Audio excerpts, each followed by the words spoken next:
This week on Previews World Weekly, Alien vs. Predator finds a new home. We discuss some shakeups in the MCU cast, and we let you ask us anything. It's all happening right now on Previews World Weekly.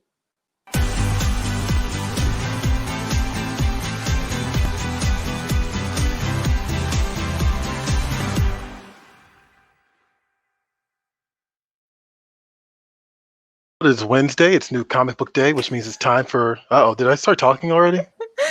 Yes. Okay, my bad. What's up, Previews World? It's Wednesday. It's New Comic Book Day, which means it's time for Previews World Weekly. I'm one of your hosts, Troy Jeffrey Allen. I'm your other host, Ashton Greenwood. And I can't... Corey, what are you doing? I'm trying to find my screen, and I just completely lost you. I don't know where you are right now. Okay, there you go. We're off to a heck of a start. It's great. It's going to be that type of week, guys. It's all right. How's it going, Ashton? Pretty good. We are officially 1 week away from Free Comic Book Summer. Yeah. Having liftoff. Having liftoff, exactly. No, so what can people expect next week? You have any idea yet? I do. I don't know all of them off the top of my head, but I know next week there will be Marvel's X-Men. There will be Boom Studios' Power Rangers Road to Ranger Slayer. There will be Paper Cuts, Ash Streets, and Chapter House launches their new Captain Canuck storyline. Oh, nice. And those are two of those are like event books that are getting teased. So that's actually pretty awesome. Like, you don't want to miss out on that if you're going to your local comic shop. That's actually pretty cool. Did you catch anything? And you know what? Go ahead. I wanted to point out the Weird books from Yen Press is supposed to be a pretty big one for them as well. That's launching a new collected story from them. So that one could be cool too. Okay, awesome. That's the one you're looking forward to, huh? Apparently. Did you catch anything cool this week in the last 7 days? You know, we normally start the show off with things we saw. Did you see anything that caught your attention? I did, actually. Kate Shortland, who's the director of Black Widow, the yet-to-be-released Black Widow. Which is, for the moment, teed up for a November release. We'll see if it's in November now. Okay, all right. Yeah. Huh. Time is irrelevant. It is. It really is in 2020. Time is an illusion. It's a flat circle. It is. So she said in an interview, there's been a lot of speculation about this, and it felt pretty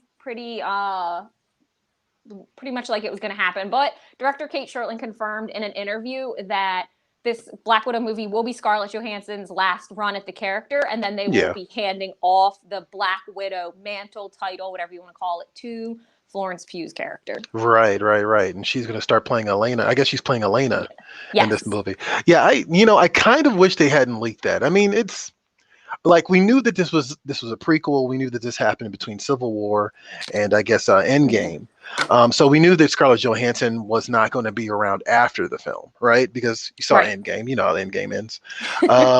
But at the same time, like, I kind of wish they had held it a little bit closer that Yelena was going to be the new Black Widow. Like, I kind of am like, I would have liked to not have known that, but that's okay. I guess in this what is this lack of news cycle that we're in the entertainment world, it's they kind of have to, like, get some eyeballs somehow, right? Yeah, gotta just start saying stuff. I mean, gotta start saying stuff. You don't seem to be the only one that feels that way, though, about them, releasing that she would be Helena. There was some people on Twitter, of course, upset about that as well. Yeah, I mean, it's obvious. I mean, if you read the comics, I guess you kind of get an idea of that. I mean, like, my first Black Widow my first time I read anything Black Widow was actually the Devin Grayson series, which I think is definitely in one of the books that they are picking from to make this movie. So yeah, I get it, but I just wish they had kind of kept it to themselves. Anyway, Ashton, have you ever had bubble tea? I have, yeah. What do you think of bubble tea? I think it is an odd experience. I can't figure out if I should be drinking it or eating it. Right. I mean, that is the struggle, right? Should you eat it or drink it, right? But it is an experience nonetheless. And it just so happens that I just stumbled upon this post about this 2D bubble tea cafe. and Malaysia. And I just want to make sure we share it with people because it's definitely comic book inspired. I mean, like, I just think it's cool. It's all black and white, of course, and it's got this really cool design presence to it. And yeah, even the windows, I like, it's fully interactive. Like, so it's really weird to see pictures of it, and looking at pictures of it because is billed as a 2D bubble tea cafe. Like, it doesn't look like you should be able to interact with the environment, but like, if you get a chance, take a look at the videos of this because you can open the windows, you can sit down. Like, it literally is like an internet cafe, but it's all 2D. And I just thought that was like the coolest thing ever. So if you get a chance, hopefully you can find a video on it online. I originally saw it, I think, on Instagram, and I just wanted to give people a heads up. If you get a chance to go to Malaysia, which will probably be no time Never. soon, then yeah, maybe go check it out. Also, did you catch anything else this week? I feel like I'm being teed up for something that I want to say later, but I thought we were going to talk about another Marvel thing. So now I don't know what to do. No, that's okay. I only asked because I caught Warrior. I only asked because I caught Warrior Nun this week, and I did not realize it was based on a comic book. But like after I started watching it, it's on Netflix, of course, and Netflix has really made themselves the home of comic book adaptations that aren't Marvel or DC at this point, I want to say. And so yeah, the Warrior Nun TV show is based off of Warrior Nun Aurelia, which is a book that I have never read, but it's created by Ben Dunn, who also did Ninja High School. He's kind of similar to Adam Warren. He was one of the earliest American artists to adapt a manga style for American comics. So he's really was at kind of the forefront of that. And so this show kind of like is based off his comic book. It's not kind of, it is based off his comic book. I watched the first episode, still a little uncertain about it. Not sure if I love it or not. I definitely don't dislike it. It's been a little slow getting to the nitty gritty, right? I mean, look, it's nuns and it's demons, and I'm waiting for the nuns and demons part. Like, I got a little bit of the nuns part. I'm waiting for the demons. The last episode ended with a little bit of a demon tease, so hopefully we get some ass kicking in the next episode, in this episode 2, and I will report back to you guys afterwards. Anyway, speaking of ass kicking, there was a Halloween Comic Fest RoboCop announcement, wasn't there? Yes, there was. What's that about? Yeah, so Hiya Toys is doing an exclusive RoboCop figure for Halloween Comic Fest. Nice. The comic portion of Halloween Comic Fest is up in the air at the moment, but this is a 4.5-inch tall statue. He does glow in the dark, as you can see here, and he's an extremely limited figure. They're only doing a run of 3,000 of these, so you're going to want to make sure you tell your local comic shop to pre-order you one so you can get your hands on it, because they will be tough to find. Nice. Yeah, I thought that was really cool and definitely worth kind of pointing out. I'm a kid of the '80s, so anything RoboCop is going to make me turn my head at least once. So, so how about we jump into new releases this week? Ashley and I have some picks, and then when we come back from our little bump here, we'll share them with you. How about that? Check it out.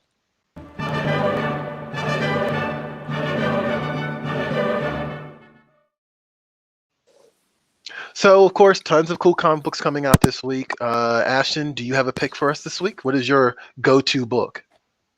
Yeah, so mine's actually not a comic book. I feel, like a little like a cheater here, but that's okay.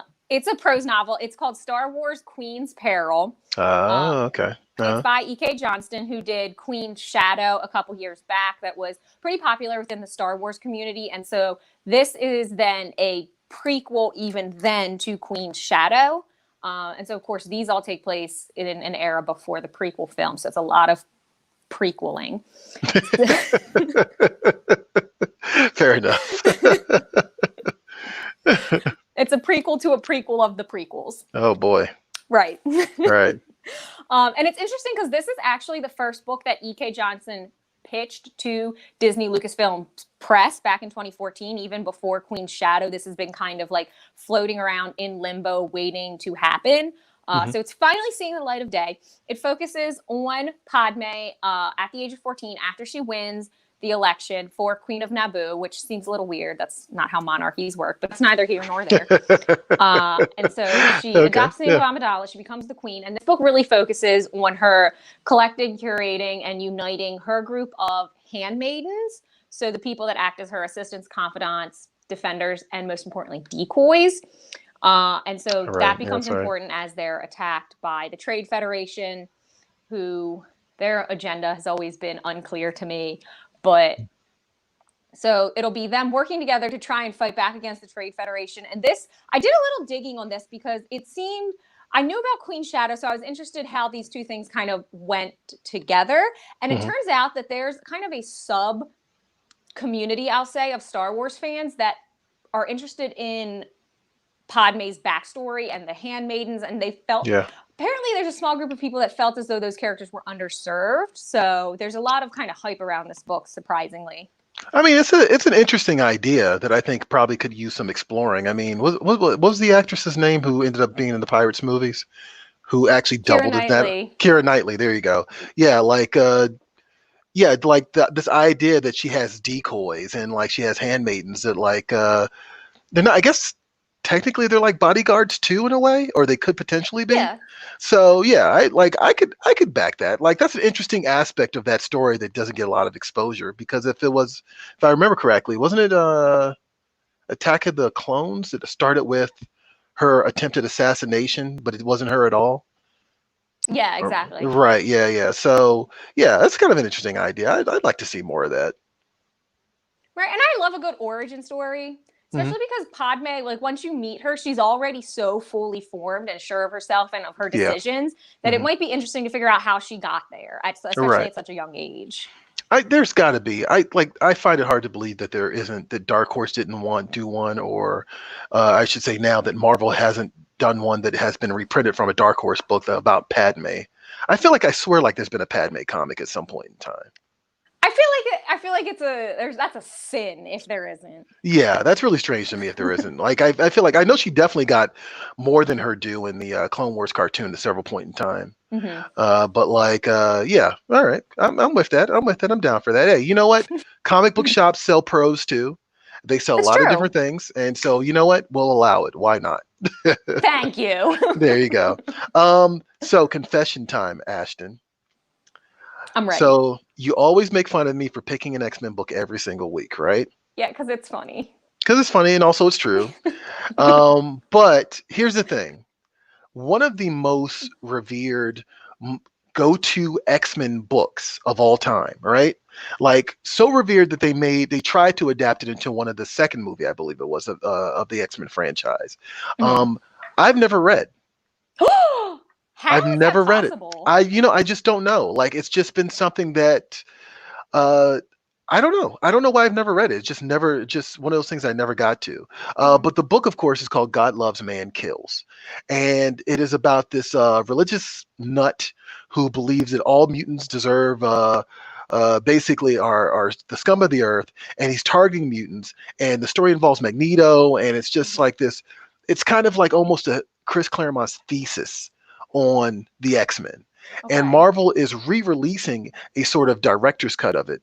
And so I finally have a chance to read this story, because I never have. Like I've read Dark Phoenix, I've read a ton of the other 80s stuff. Like I pretty much read most of Claremont's 80s stuff. I'm talking about the Return of Dave Cockrum. I'm talking about the Paul Smith stuff. I'm talking about the John Romita stuff, the Mark Smith. I've read all that stuff, but I've never read this book, and I don't know why. So I'm going to correct that and read this and find out what all the hubbub's about, because I need my X-Men knowledge completed. So there you go. Yeah. And I also kind of feel like this will be a story that's pretty timely.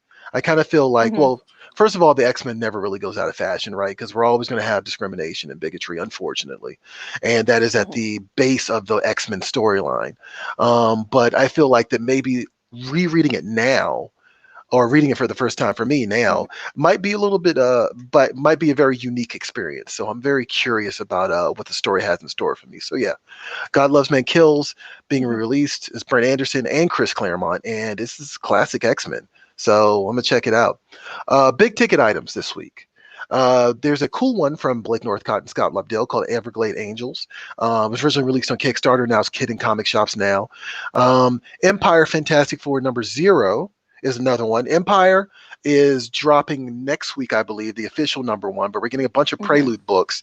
And of course, you can't do a Skrull Kree book a crossover book, which is what Empire is about, without the Fantastic Four. Stranger Things, Into the Fire is another one out this week. If you're a big Stranger Things fan, you might want to pick up on that, because who knows when we're going to get another season of Stranger Things at this point. Sonic Annual 2020. I know there's a lot of Sonic fans. Like, people love Sonic. So definitely check that out. And for the closeted Buffy fans out there like myself, there's a Willow. There's a new Willow series coming from Boom Studios, which is going to focus on Willow Rosenberg. And I haven't been following the Boom Studios Buffy book, I will admit that.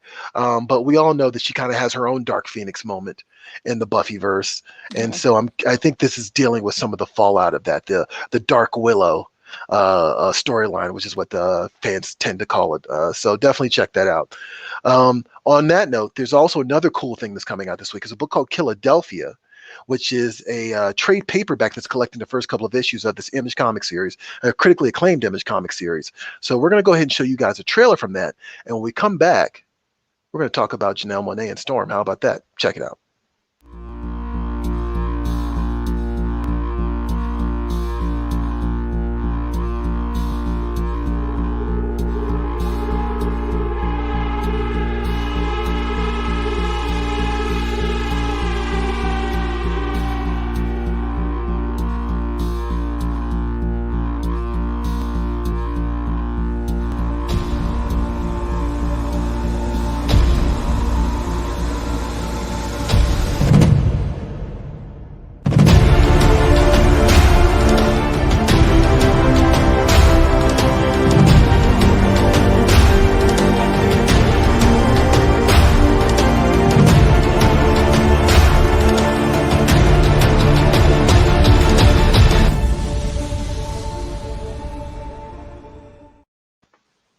And that is Philadelphia from Image Comics. And fun fact, this is actually from the writer.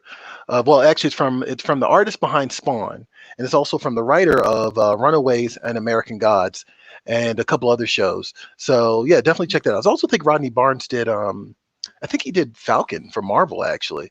So yeah, definitely something worth checking out. If you like something that's leaning on the side of gothic horror, this might be the book for you. So Ashton, so little birdie told me, right, that you're all about this Janelle Monáe Storm rumor. Is this true? It is, actually. I really like Janelle Monáe. I'm not gonna lie. Yeah. I mean, as someone who has her album on vinyl, yes, I am a fan of Janelle Monáe as well. Which album? Her Dirty Computer album that she won a bunch of Grammys? Actually, no. It's the Arco Android one. Actually, I actually have not heard. I've heard all the singles from Dirty Computer, but I haven't actually heard the entire album. So that's the one with the yoga song, right? Yeah. Okay, there you go. It's really good. Listen to it when you get a chance. Listen to it, and then watch Hidden Figures, and you'll be good. And she's great in Hidden Figures. I mean, like, she's one of those people that, like, it's almost criminal how talented she is, because she can dance, she can sing, and she can act. You know what I mean? It's just like, come on, man. But we've talked before about who should be cast as Storm. You know, I absolutely hate Halle Berry as Storm. I think it's the worst thing in the world. Like, it just grates on my nerves as an X-Men fan. But I also said that I think an African should play Storm. But here's the thing. Of course. Well, here's the thing. Storm is technically an American who has a Kenyan mother, and then Storm ended up going back to Africa when she became an orphan, which is kind of pokes holes in my attitude about who should play her. That said, I think Janelle Monáe has the presence and has the skill to play Storm. I don't know about you, but that's how I feel about it. I think absolutely. I think there's something about how powerful she is as a performer, and that's across like all of her different performances. But as an actor, there's like a certain level of power, like believable power that's not corny to pull off a superhero that I think she has. No, absolutely. And I think Storm in particular, like, I think Storm is supposed to have a presence. She's supposed to be regal. They consider her she was called the Thunder Goddess, and like even like the X-Men just kind of commonly called her a goddess. You know what I mean? And I think that Janelle Monáe just has that presence, that weight that I think would actually really work alongside a Wolverine or Professor Xavier, or like, you know, any of those characters that also are like considered like major players in the X-Men books. And I think that's the thing, is like, that was the thing that always bugged me about Halle Berry, is that I feel like she was getting outperformed all the time by other actors. Right. And I feel like Storm, she walks into the room and you're like, whoa, like, you know, Right. this is a leader of the X-Men, you know, so I'm all for that. I'm also all for, I don't know if you caught wind of this, Tron 3. And I saw some people kind of like a little salty about Jared Leto being involved in it, but I'm with it. I don't know about you. Did you hear about this? Do you know what? I saw this on Twitter. I Hmm. did not do my research, which means whatever I know about it is Yeah. already probably wrong. No, I mean it's very basic. Like Disney announced that they have a script for Tron 3. It's in development, which is something that is interesting. And interestingly enough, I think what Tron Legacy came out in 2010. And they had been saying Okay. for a while, like, oh, we're working on something, we're working on something. They never quite said, if I remember correctly, that it was dead. But you kind of started to assume it was dead because it's been like a decade Yeah. at this point. You know what I mean? But then out of the blue, they announced, no, it's very much alive, and Okay. Jared Leto's attached to it, and they're hoping that they can get the director of Tron Legacy, which I think would be great because I think he's a great director. And most importantly, probably the most important of all, is that they want to get Daft Punk back on board. Now, Oh I, boy. I don't know how much you know about this, but Daft Punk, of course, did the score to Tron Legacy. Right. And then Disney kind of did this thing that really pissed off Daft Punk, which was that Okay. Well, that's not surprising. they released this remix album without their permission. At least that's how I've always understood it. And Oh, so cool. that has been kind of like a point of contention for Daft Punk specifically since it was released. Now I'm gonna tell you right now, the remix album is pretty good. But if I was in their position and I didn't get paid for that to get paid for that, I'd be a little Yeah. pissed too, you know. But I'm one of those people like I just give me Tron. I don't care. Like, What you is know, Jared Leto signed on to do? that's a very good question, and like hopefully I'm hoping that they don't just toss out the baby with the bathwater, so to speak. Like I hope that they're not just disavowing Tron Legacy, although it doesn't sound like it if they want the previous director on board. Right. Um, because Cillian Murphy is actually in that movie, and Hmm. he's kind of playing a villain, but he doesn't have a lot of screen time. Like he's in the first quarter of the film, and that's it. So Right. I would be down to see something involving Cillian Murphy and Jeff Bridges Yeah. and I can't remember the guy's name. Garrett Hudlin, I think, is the actor in the second film, and Jared Leto in the world of Tron, and I can't forget Olivia Wilde in the world of Tron. Oh God, true. You know, and yeah, and with a score by Daft Punk and the director, like I'm gonna pay for Tron. I don't care. I'll go see it. I just Right. want to see it. It's just cool. I think that's really all it is. Sometimes you just want something cool to watch, you know? I'm a little worried just because I think Jared Leto is a good actor. I feel like I sit on here every week and I'm like, well, they have an Oscar, so they have to be a good actor. But that's not always true. I Nope. think like Jared Leto proved to us in Suicide Squad that like if you give him too much to work with, it's going to get out of hand. And I'm worried that with them giving him like another big world like Tron, that it could get away from him in the same way the Joker did. I mean, there's a potential for that, right? But I mean, you can say that about every actor, right? I mean, like, I don't care who it is. If you give them a role, and well, I'll put it like this: Suicide Squad is a mess. Sure. And Jared Leto's not the only problem with that film. So I kind of think it's weird that he Right. takes a lot of heat for that movie. Like, I think that there's other elements at play with Suicide Squad that make it garbage. Horrible. Yeah, I was trying to dance around it, but yeah, that makes it garbage. And Jared Leto is the least of the problems. Truthfully, Jared Leto's not even in the movie that much when you really watch it. So Right. yeah, and I mean, I saw Dallas Buyers Club. I've seen him in like, he's been in everything from Fight Club to like Dallas Buyers Club Right. to all sorts of stuff. He's been great in it. So I'm like, let him go. Like, leave him alone, guys. Enough. Like, he's a quirky dude. He's He is. he's a bit loose with it, but he's also super talented. He's another dude who's like, I'm an actor, I'm a musician, like I can do it Yeah. all. So yeah, let him go. Leave him alone, guys. Anyway, I'm here for Tron 3. So Ashton. So Troy. You ready to meet the firing squad now? Oh God, yes. I've been looking forward to this all week. I have no answers prepared for this. I have one. I'll take it back. I have one answer prepared, and the rest of them, I'm like, we're just gonna wing it and see what kind of mess happens here. So, this week's social swamp, I'm gonna let Ashton take it away, and she's gonna explain to you why we are in the hot seat. Check it out.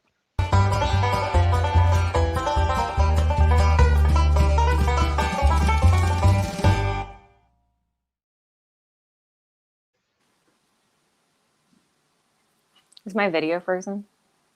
No, you're here. I see. Okay. Sorry. Technical difficulties. This week we're doing something a little different for Social Swamp. We asked you guys to ask us questions instead of the other way around. So ordinarily we pose a question to you guys, get your opinion, something pop culture related or ridiculous. So this week we turned the tables, let you guys ask us whatever you wanted. We picked some of our favorites and we're going to unpack them right now. So first question is, what is the comic that you don't like that everybody does? Oh, okay. Actually, this is the only one I have an answer prepared for. Do you want to go first or should I go first? You go first. Okay. So a few years ago, DC released a bunch of Mad Max Fury Road comics. And I don't know if you know this about me, Ashton, but I consider Mad Max Fury Road the best movie of the last decade. Like straight up. Like okay, wow. I won't mix words about any other film. You know how much I love the MCU, but Mad Max Fury Road is just chef's kiss, right? It is. No, it is. It is.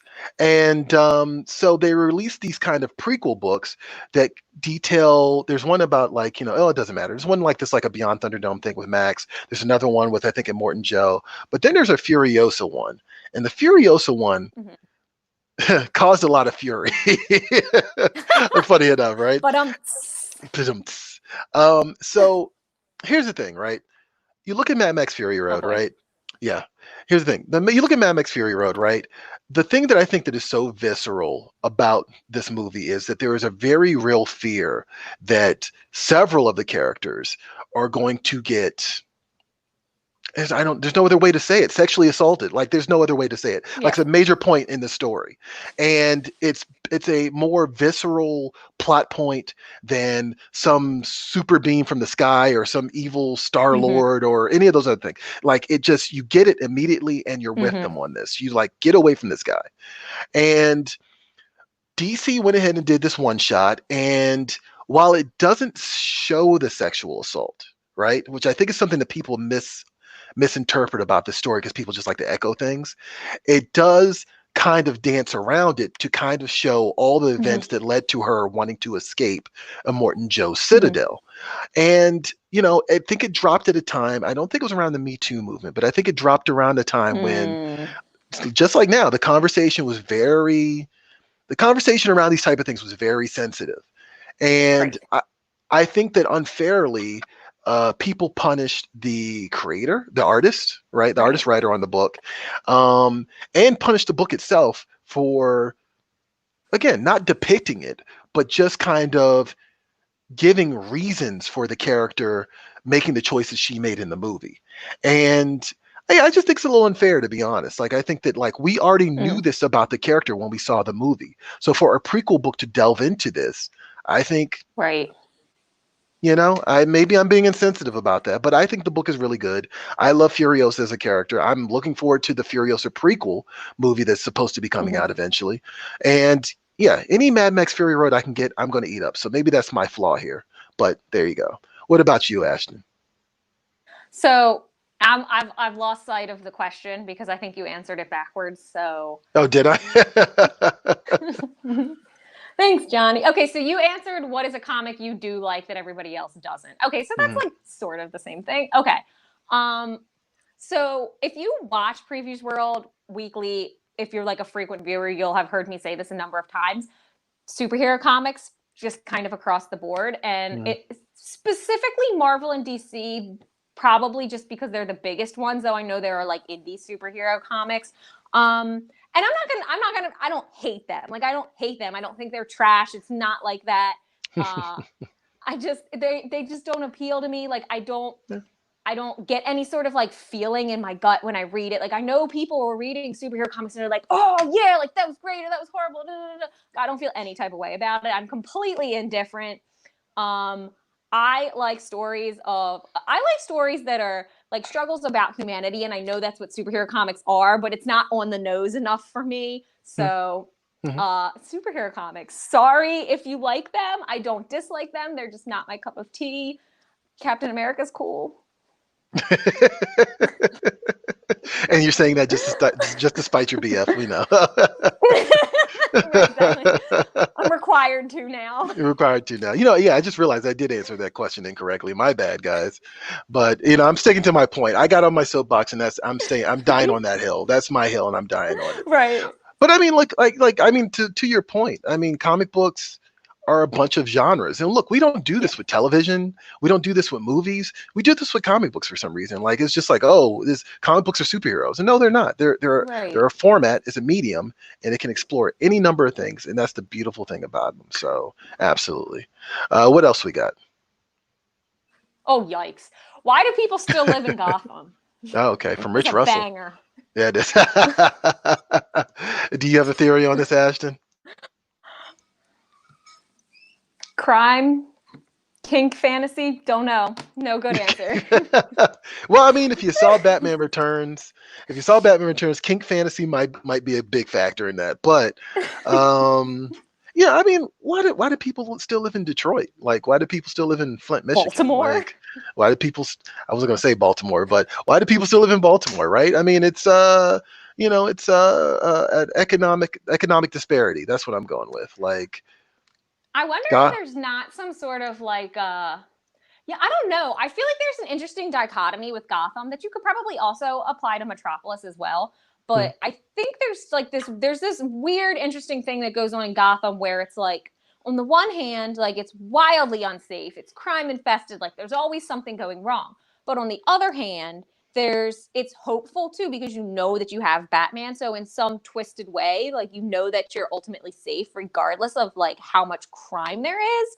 So I don't know if it's like a thing where it's like, you know, you have this vigilante taking care of you, that if you were to take yourself elsewhere, like would you have the same guaranteed protection? You're right. Well, I mean, I think that's also fair too. I think that Gotham is every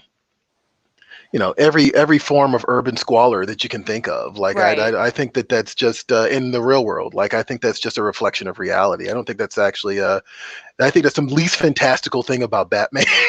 Right. Johnny says low property values, which is also a part of this. Okay. It's the same thing. Yeah, absolutely. Okay. And like, we know that Gotham's corrupt. So look at any form of corrupt institution and look at why that happens. Politics, like, you know, any number of things. What else we got? Rob Lundy says, why isn't the Flash canonically an ADHD sufferer? It's all there in some sense. I feel like they did this in Justice League, actually. I think that I kind of feel like they didn't say it outright, but I kind of got the impression that that's what they were leaning towards. I could be wrong, but do you think that he is ADHD? 100%. Yeah. Like, no questions asked. All right. I wonder, like, if you, like, I have a lot of questions about, like, okay, he's 100% ADHD. Like, that's not up for debate. What is up for debate is, like, where do you go from there? That, like, if you were to sit down and write a Flash book and, like, he's canonically an ADHD sufferer, okay, so then, like, what happens next? Like, does he get medication? Is he on Adderall? Like, then that would bring him way down. So, like, does that affect his ability to run super fast? Like, you know, I'm going to say because he's tapped into the Speed Force, he doesn't need medication. Because I feel like every aspect of his body, like, is like, you know, he has a high metabolism, all these other things, right? Every aspect of his body is tapped into the Speed Force. So even if he has ADHD, I would say from his perspective is that we don't move fast enough, if that makes sense. So isn't that more like mania, though? Wouldn't that make him having a manic episode? Constantly? Maybe, but he's still a superhero, so maybe he's not. Maybe he doesn't have to deal with that. Like, you know, maybe that's maybe he's able to work around that. I don't know. Actually, no, I think that's an interesting question now. Now, the more I talk about, the more questions I have. See? Yeah. Huh. Unpacking anything is dangerous because then you're like 45 minutes down a rabbit hole. Well, fortunately, we're only 3 minutes in. What else we got? Mitch Ellerbrock, sorry, bud, said, "Why do we have to read 12,000 issues of 573 titles to get one story?" That feels like shots fired. Yeah. Well, and also I see like there's 8 people that fully supported that statement. Here's the thing, though, right? You don't have to. Like that's just me. Do you not? You don't have to. You do not have to. Like I understand that nerds are completionists, right? They have to have every single thing of every single story so that they have like the full scope of things. But you know what? I grew up reading comic books in the 90s, and I learned very quickly because of comic books in the 90s that being a completionist sucks.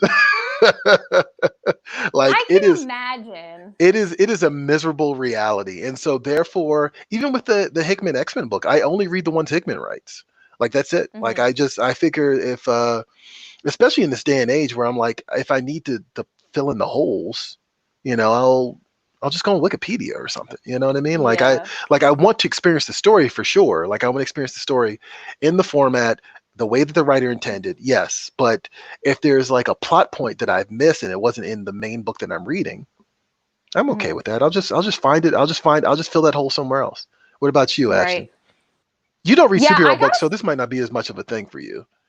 It's not, but I have to agree with this, and this is actually part of the reason why like superhero books have never been compelling to me, because it's so hard to figure out like where to jump on, what's going on, like who's talking about what. Like it makes this format, I get it's distinctly comic, but it also makes comics not as accessible to people that don't already read it, don't know how to do it. Like it's part of the problem why it's harder to get new people in, because you don't know where to start. And again, it's part of the reason why I prefer indie comics, because you have just one thing straight through, like one main continuity without all of these offshoots.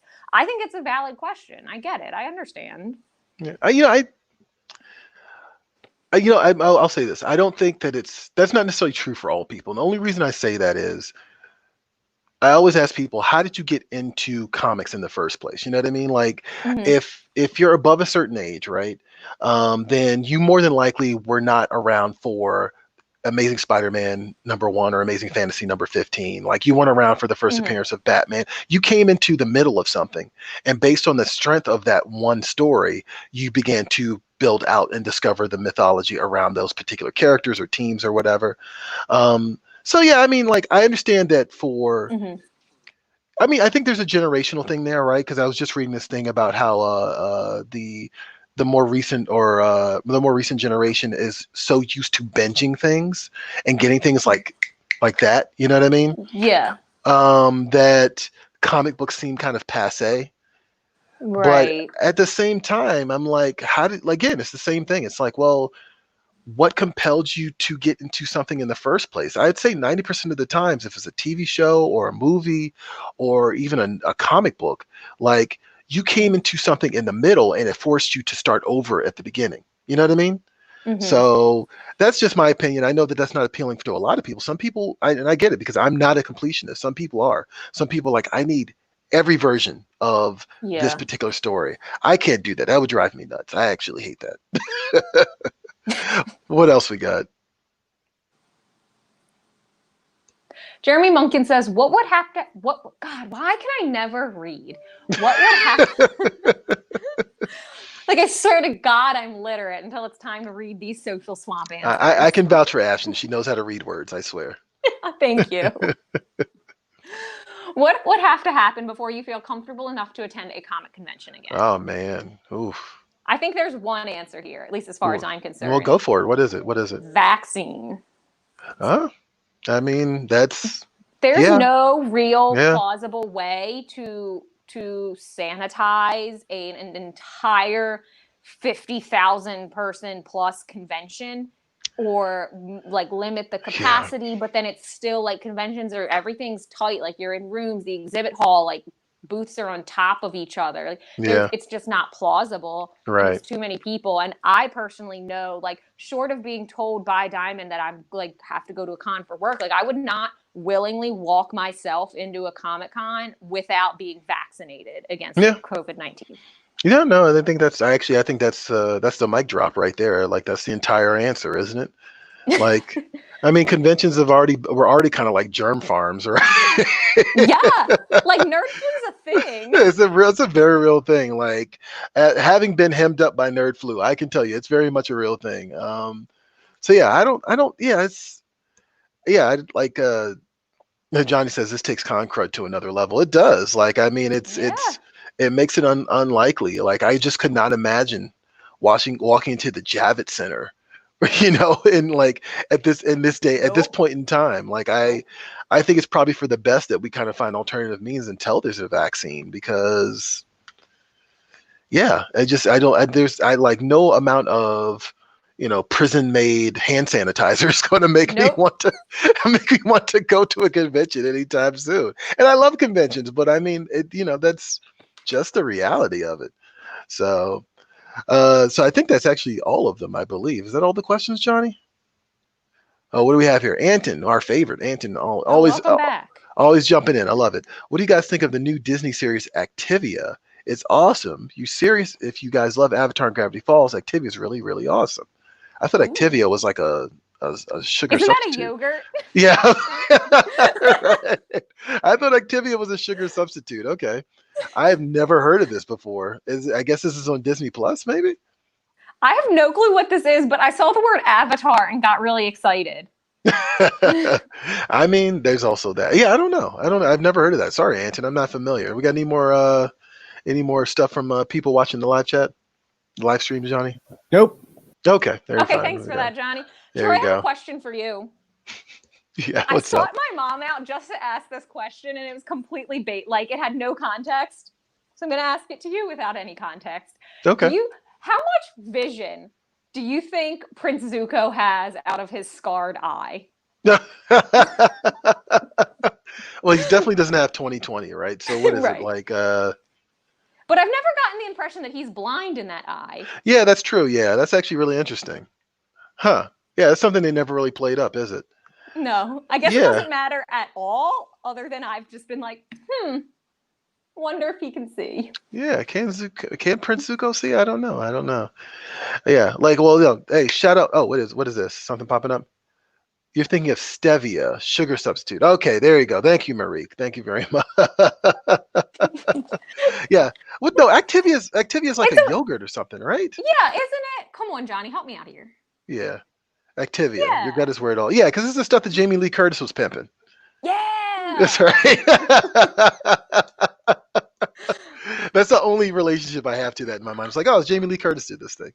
Anyway, thank you everybody for submitting questions. Thank you everybody for and including the trolls, which there weren't a lot of, but there were quite a few. I still might do this. I almost asked Johnny to cut us, just do a cut of all the troll comments back to back to back. So yikes. If we do Ask Me Anything again, I'm probably going to ask Johnny to do that. I'm going to give him all the troll comments, and we're not even going to respond to them because why? But they want the attention, so let them just get it out of their system, and we'll be done. Look, I usually don't join the stream, but I am 100% for this idea. Okay, I love it. Thank you, Johnny. Thank you. Yes, I love it. We're always down for nonsense. I think that's like the common denominator between the three of us. Yeah. Anyway, so this week's weekly poll. What did we do for this week's weekly poll? I think something interesting happened in the news. It might have caused this to happen. What was it? It was that Alien vs. Predator went to Disney Marvel.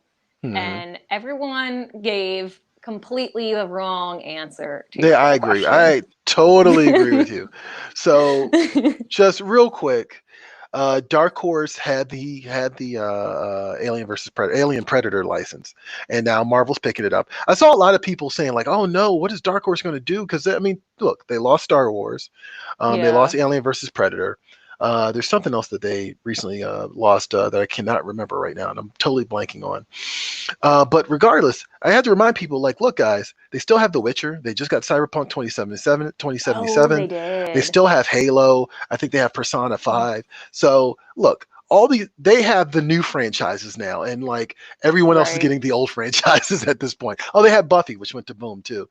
So, I think Dark Horse is okay. going to be okay. And like personally, I'm looking forward to anything Cyberpunk 2077. So I'm here for it. Why not?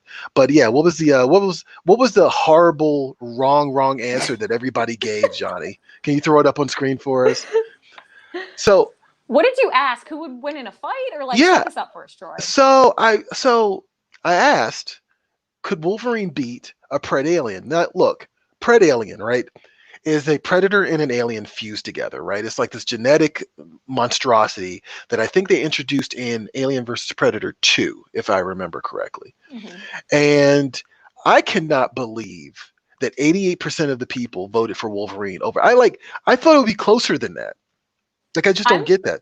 I'm so thoroughly disappointed by this. Like, yeah. Truly, I don't understand. Like, I get he's a mutant. I get he's got superhuman abilities, strength, the claws, all of that. But what is it that he's gonna beat a Pred Alien with the claws? Like you're talking about full like murder, like a to the death fight. Wolverine is not doing that. And actually the one sane person who probably made up that 12% made a great point. Well, okay, there were two good points. One is that Marvel already has the Brood, which is, look, it's an alien ripoff. Like, I mean, that's just exactly what it is. But he and the X-Men have beaten the Brood a number of times, and I think maybe even he has beaten the Brood by himself. But someone else pointed, like, look, because Wolverine has a healing factor, it makes him the perfect place for aliens to store eggs. Oh God. Yeah. So I'm just sort of like, come on, guys. 88% to Wolverine. Give me a break.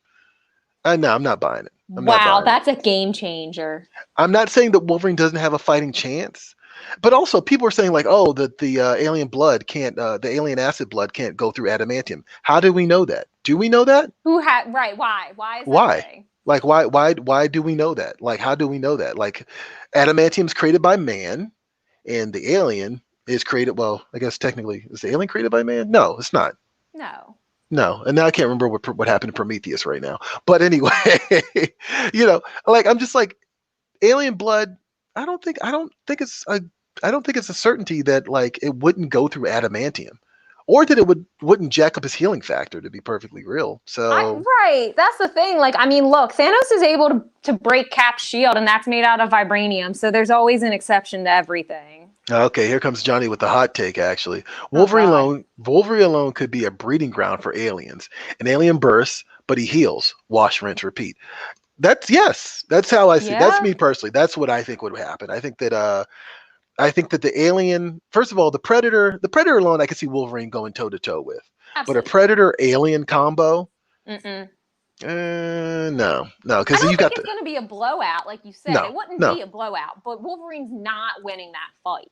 Yeah, I would even go as far as to say, I don't think that Wolverine. I would even go as far as to say that like Wolverine could win the fight, but like not at 88%, guys. I'm just not feeling it. I'm not believing it. I don't see it at all. So sorry, I keep covering the screen here. Anyway, yes. And actually, speaking of Wolverine and aliens, right? We are still doing the DIG Back to Comeback auction, and it just so happens that one of the auctioned items is actually Wolverine versus a Brood Queen by Mr. Frank Cho. So hey, if you want to jump in on this, be sure to check out the Back to Comeback website to find out more information. And the Frank Cho Brood Queen versus Wolverine image can be yours. So definitely check that out. Ashton, who is the comic shop shout out for this week? This week's comic shop shout out goes to Comic Quest in Evansville, Indiana, and it is from Kevin Barnett. If you want us to feature your shop on the show, we can do that for you. Find us on social media, tag your shop if they have a handle. If not, just shout them out, and then use the hashtag support your LCS, or use the hashtag back the comeback. We will find your tag and we will feature your shop because we love them all. Yep. And before we head out of here, we just want to remind people that you can catch us playing Quiplash every Tuesday. We're not doing Thursdays anymore, but every Tuesday on YouTube, Facebook, and also we post the announcement on Twitter. So definitely just keep an eye on our social media because we just have a fun game. Like a lot of rude things are said, a lot of inappropriate things are said. Ashton might drop an occasional S-bomb or an F-bomb. It's fun. It's good. I don't think It's I've exciting. dropped any F-bombs yet. I've been really trying to keep that one in the barn, but I definitely have dropped a couple S-bombs. Okay, S-bomb for sure. Absolutely for sure. And also, this week on Comic Talk, we're going to be having Ezra Clayton Daniels.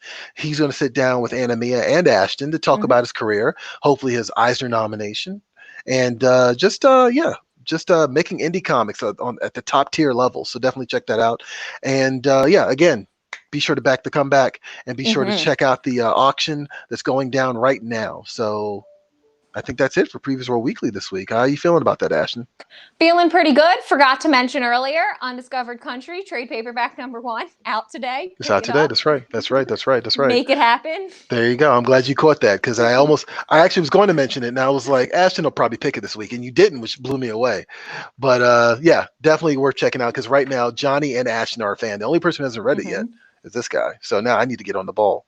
But that's it for Previous World Weekly this week. I've been one of your hosts, Troy Jeffrey Allen. I'm your other host, Ashton Greenwood. And we will see you guys at the Spinner Rack. See you next week.